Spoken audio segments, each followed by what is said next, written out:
I want to extend an especially warm welcome and thanks to the brave members of law enforcement who are joining us today.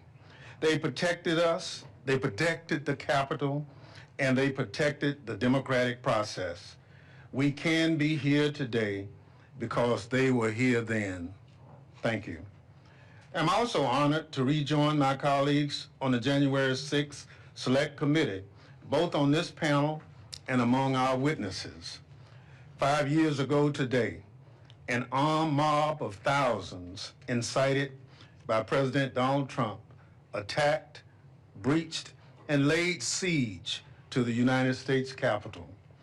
They did so as Congress was carrying out one of its most fundamental constitutional duties, counting electoral votes, certifying a presidential election, and facilitating the peaceful transfer of power. What unfolded that day was both brutal and calculated.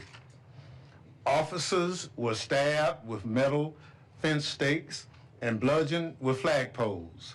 They were crushed in doorways until their ribs were broken. Eyes were gouged. At least one officer was dragged into the mob, beaten, tased, and left for dead. Others suffered lasting damage from concussions and traumatic brain injuries. In the days and weeks that followed, 5 police officers died due to the physical or psychological trauma they endured protecting Congress and the Constitution. The years may have muffled the screams we heard, and the horrible images of that day may have faded.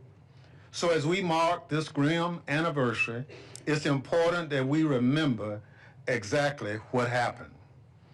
January 6th was not a regular tourist visit. It was not a day of love.